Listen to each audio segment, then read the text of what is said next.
dará continuidade hoje ao julgamento do chamado Marco Temporal para a Demarcação de Terras Indígenas. O caso tem repercussão geral reconhecida e servirá de parâmetro para a resolução de processos semelhantes que aguardam decisão sobre o tema. A sessão será retomada com a conclusão do voto do ministro André Mendonça. Eu sou Rafaela Vivas e o julgamento é um dos destaques do dia. Vamos aos demais. Livro e documentário Democracia Inabalada mostram reconstrução do STF após atos de 8 de janeiro. O Tribunal Regional da Bahia vai produzir material informativo em braille para promover a inclusão. E ainda, Supremo Tribunal Federal derruba dispositivos de lei do Paraná que permitia ao governador reduzir o orçamento e interferir no trabalho da Defensoria Pública do Estado.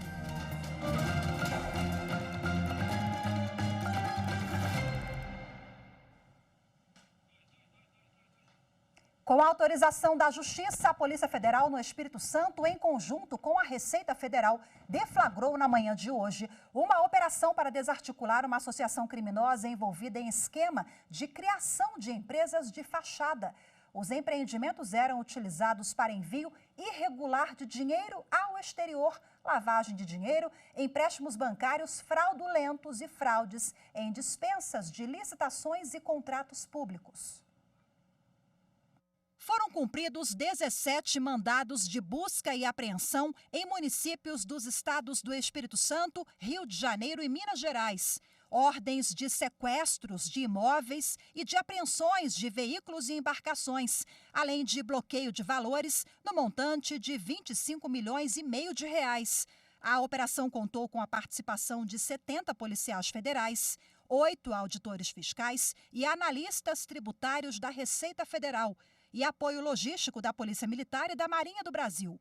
A ação é um desdobramento de 2 outras operações, em que foram identificadas várias empresas de fachada utilizadas para remessas ilegais de valores ao exterior.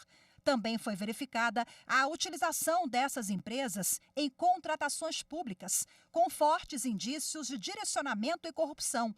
A operação pretende ainda identificar e bloquear bens e valores das infrações penais investigadas, inclusive aqueles em nome de terceiros, para descapitalizar a associação criminosa.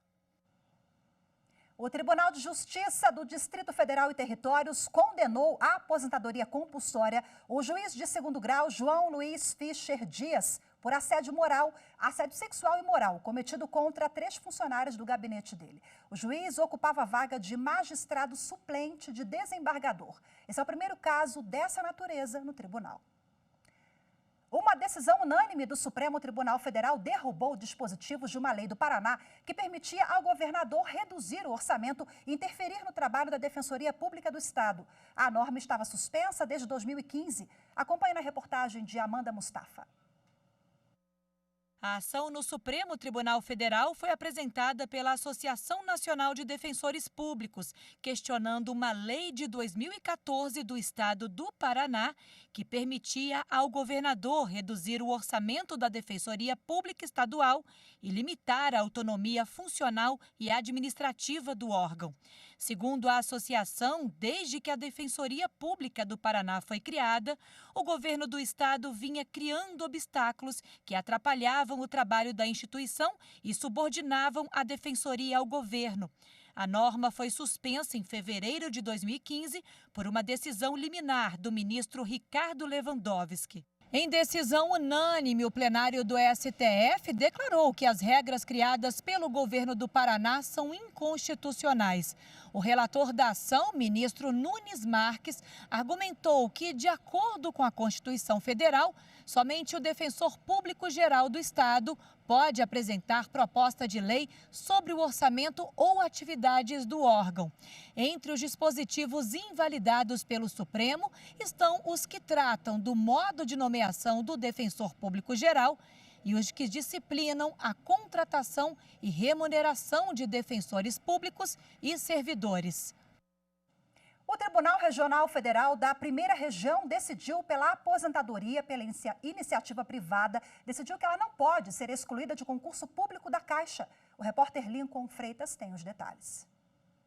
Uma candidata ao cargo de técnico bancário novo da Caixa Econômica Federal foi excluída do certame por ser aposentada pelo regime geral da Previdência Social. Ela garantiu o direito de retornar ao concurso público para a conclusão da etapa pré-contratual. A decisão é da 6ª turma do TRF da Primeira Região e confirmou a sentença do juízo da 3ª Vara Federal da Seção Judiciária de Goiás. A ação chegou ao tribunal por meio de remessa oficial, quando o juiz deve encaminhar o processo ao Tribunal de Segunda Instância, havendo ou não apelação das partes e a sentença for contrária a qualquer ente público. Ao analisar o caso, o relator desembargador federal Jamil Rosa de Jesus Oliveira destacou que a sentença que reconheceu o direito da candidata está correta, uma vez que a impetrante, sendo aposentada pelo RGPS pela iniciativa privada, não exerceu cargo ou função pública, não havendo vedação, no parágrafo 14 do artigo 37 da Constituição da República. Com isso, o colegiado negou o provimento à remessa oficial nos termos do voto do relator.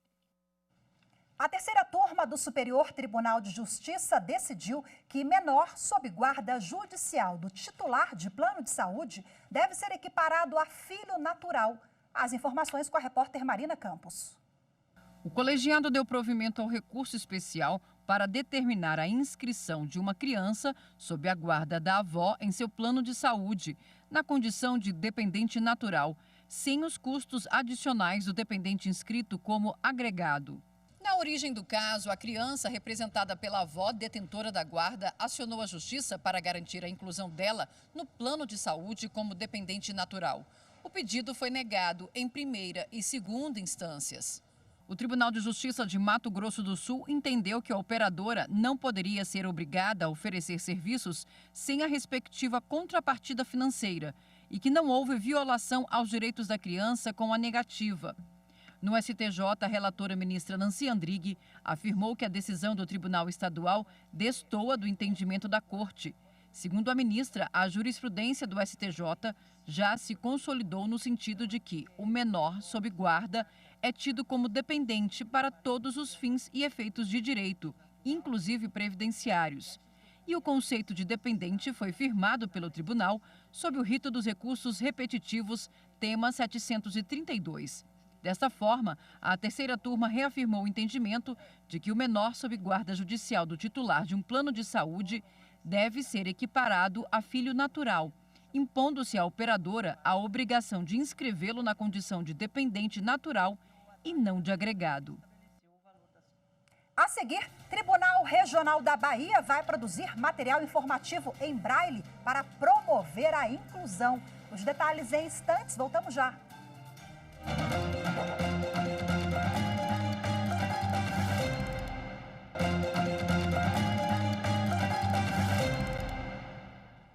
Agora vamos falar sobre uma iniciativa da Justiça Eleitoral da Bahia para a inclusão de cegos e pessoas com baixa visão. O Tribunal Regional Eleitoral do Estado vai produzir um material informativo em braille para facilitar o acesso de mais eleitores às informações do tribunal.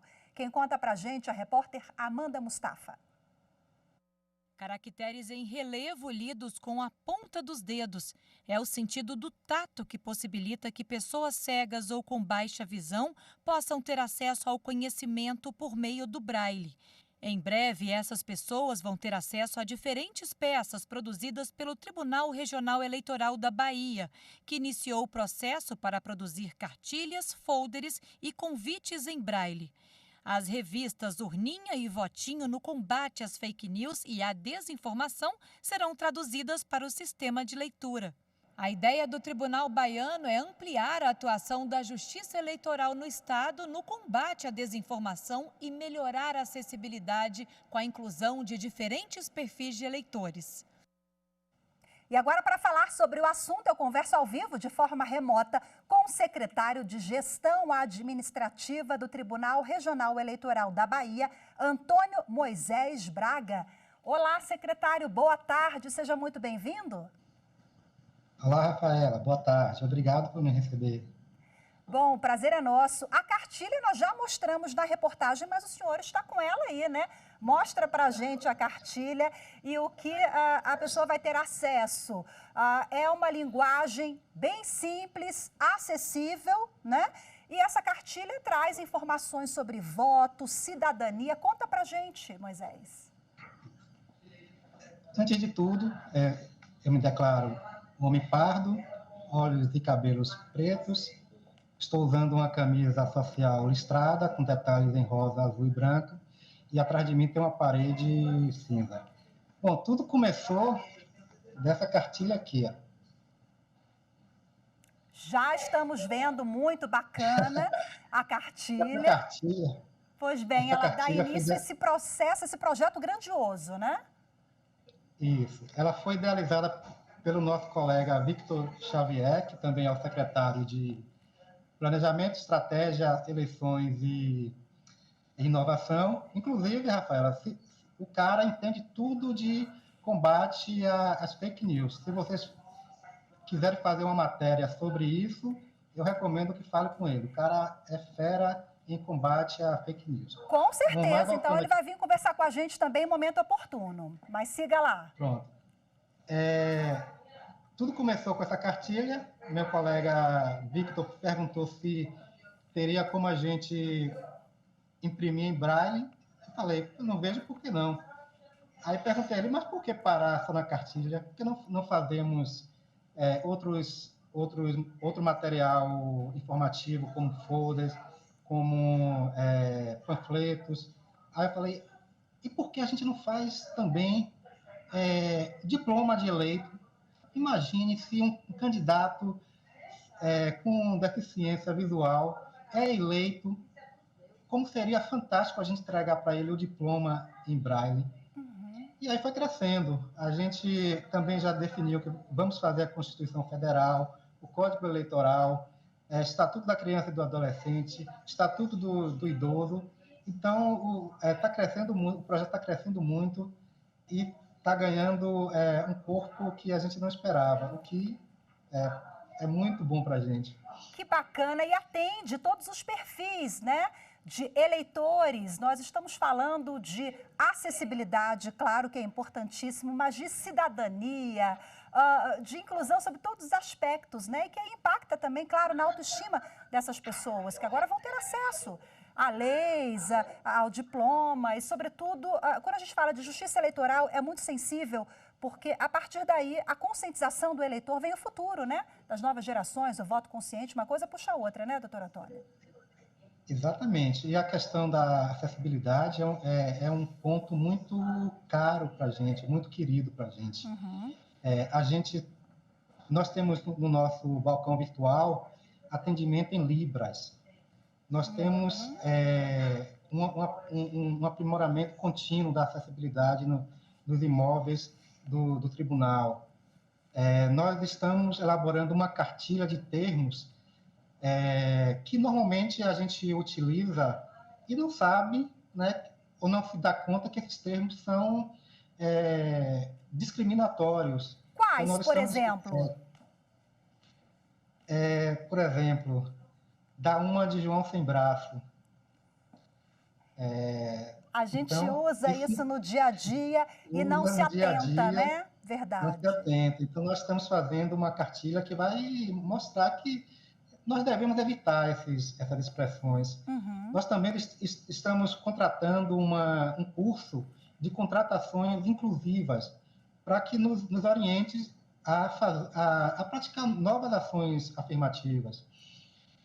Nós estamos analisando a contratação de associação de cegos para fazer justamente a revisão desse material que vai ser impresso em braille. Agora, então, pode concluir, por favor, doutora Antônia. Então, como eu estava dizendo, essa questão da acessibilidade é muito importante para a gente. Assim, deixa eu falar que essa cartilha de termos que a gente não deve utilizar, porque pode ser discriminatório, é uma criação da nossa assessoria de acessibilidade e inclusão. Bacana, bacana. Olha só, a última rapidinha aqui para a gente finalizar. Até o final do ano, essa contratação já estará concluída, tudo já em funcionamento? É essa a expectativa? Isso, a expectativa é que até final do ano o nosso contrato já esteja finalizado.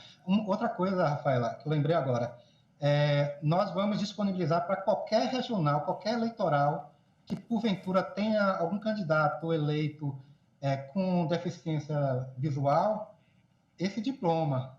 Se o regional de São Paulo tiver um eleito com deficiência visual e quiser esse diploma, é só falar com a gente que a gente imprime e manda para eles. Que coisa boa! Tribunal Regional Eleitoral da Bahia abrindo caminhos aí e compartilhando esse trabalho muito potente. Parabenizo o senhor e toda a equipe, viu? Muito obrigada pela entrevista, parabéns pelo trabalho de vocês. Uma boa tarde, doutor Antônio Moisés. Boa tarde, Rafaela. Obrigado por me receber. Obrigada, tchau, tchau. A seguir, livro e documentário Democracia Inabalada mostram reconstrução do Supremo após os atos de 8 de janeiro. As informações em instantes, voltamos já.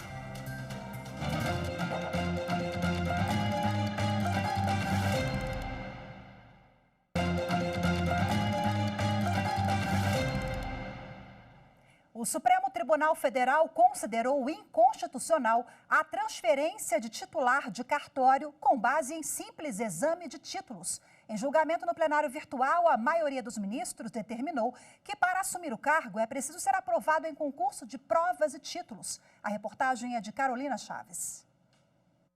A decisão é em resposta a uma ação apresentada pela Associação dos Notários e Registradores do Brasil, a Noreg. A associação pedia a constitucionalidade de um artigo da Lei de 94, conhecida como Lei dos Cartórios, que regula os serviços notariais, inclusive o ingresso na atividade. O dispositivo questionado permite que o cargo de titular de cartório seja assumido com base apenas no exame de títulos. O artigo 236 da Constituição Federal de 1988 determina que o ingresso na atividade notarial e de registro depende de concurso público de provas e títulos, não se permitindo que qualquer serventia fique vaga sem abertura de concurso de provimento ou de remoção por mais de 6 meses. Foi nesse entendimento e com base na jurisprudência da Corte e no entendimento do Conselho Nacional de Justiça que a relatora presidente do STF, ministra Rosa Weber, considerou o artigo da Lei de Cartórios inconstitucional. Segundo ela, deve ser levada em conta a aprovação em concurso público com provas e títulos para ingresso ou remoção em vaga de cartório. Os ministros acompanharam o entendimento de inconstitucionalidade do artigo da lei, mas a maioria seguiu a modulação apresentada pelo ministro Gilmar Mendes. O ministro lembrou que, em 2009, durante a presidência do CNJ, determinou a retirada dos servidores que ocupavam a vaga sem concurso público, deixando vários cargos vagos. Por isso, ele entendeu que, entre a vigência da lei de 2002 e a resolução do CNJ de 2009, que exigiu aprovação em concurso, é legítimo reconhecer a transferência de titular de cartório com base apenas na prova de títulos. O Supremo Tribunal Federal retoma hoje o julgamento do marco temporal para a demarcação de terras indígenas. O caso tem repercussão geral reconhecida e servirá de parâmetro para a resolução de processos semelhantes que aguardam decisão sobre o tema. Na sessão dessa quarta-feira, o ministro André Mendonça leu parte do voto dele. A reportagem é de Marta Ferreira. Cerca de 650 indígenas de 20 povos, de 8 estados, de acordo com a articulação dos povos indígenas do Brasil, vieram a Brasília se manifestar contra a tese do marco temporal e mostrar a importância do julgamento que trata das demarcações dos territórios ancestrais para os povos originários. Do lado de fora do Supremo, os indígenas se mobilizaram e acompanharam o julgamento numa estrutura montada no estacionamento. No plenário, lideranças do Nordeste, do Sudeste, do Sul e do Norte do país assistiram à sessão atentos, entre eles o cacique Raoni e a presidente da FUNAI, Joênia Wapichana. A tese do marco temporal estipula que apenas as terras originárias ocupadas até a promulgação da Constituição em outubro de 1988 deverão ser demarcadas, ou seja, áreas sem ocupação indígena até o período estipulado ou ocupadas por outros grupos não podem ser demarcadas. O caso concreto diz respeito a uma disputa pela posse de uma terra indígena em Santa Catarina, habitada por 3 povos. O pedido de reintegração foi apresentado pelo Instituto do Meio Ambiente do Estado contra a Fundação Nacional do Índio e o povo indígena Xoclen. O Tribunal Regional Federal da 4ª Região, em 2013, aplicou o critério do marco temporal, concedendo ao Instituto do Meio Ambiente catarinense a posse da terra. A FUNAI então recorreu ao Supremo.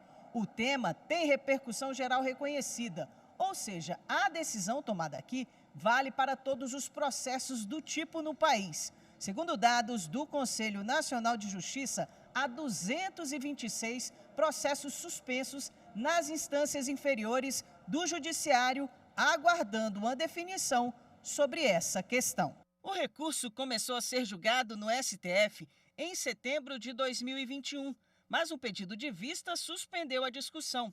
3 ministros já haviam votado. O relator, ministro Edson Fachin, e o ministro Alexandre de Moraes votaram contra a tese do marco temporal. Eles entendem que a posse da terra indígena é definida por tradicionalidade. A divergência foi aberta pelo ministro Nunes Marques. Ele afirmou que a decisão do STF no julgamento do caso da terra indígena Raposa Serra do Sol, em que foi adotado o marco temporal, é a solução que melhor concilia os interesses do país e os dos indígenas. Na retomada do julgamento, o ministro André Mendonça, assim como a divergência, votou a favor do marco temporal. Configura-se a solução que, a meu ver, melhor equilibra os múltiplos interesses em disputa, na medida em que, pela carga de objetivação que imprime, permite que se construa, como dito, cenário de plena confiabilidade para todos os envolvidos. Depois, o julgamento foi suspenso e será retomado nesta quinta-feira. O Supremo Tribunal Federal lançou um livro e um documentário sobre os atos antidemocráticos de 8 de janeiro, que provocaram a destruição dos prédios dos 3 poderes da República em Brasília. A repórter Viviane Novas acompanhou e mostra um pouco das obras. Brasília, dia 8 de janeiro. Muita gente lá fora, pessoal. Entraram as janelas, quebraram tudo, entraram dentro da casa. Estas são imagens do documentário que resgata os ataques e mostra como ficou a sede do Supremo Tribunal Federal. O Supremo Tribunal Federal foi duramente atacado. O nosso prédio histórico foi no seu interior, foi praticamente destruído, em especial o nosso plenário.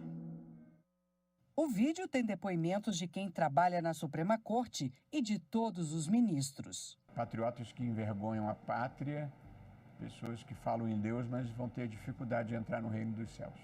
Tudo isso causa em cada um de nós quase que uma agonia diante de ver a que ponto se pode chegar num retrocesso humanitário e civilizatório que precisa de ser pensado, repensado e respondido.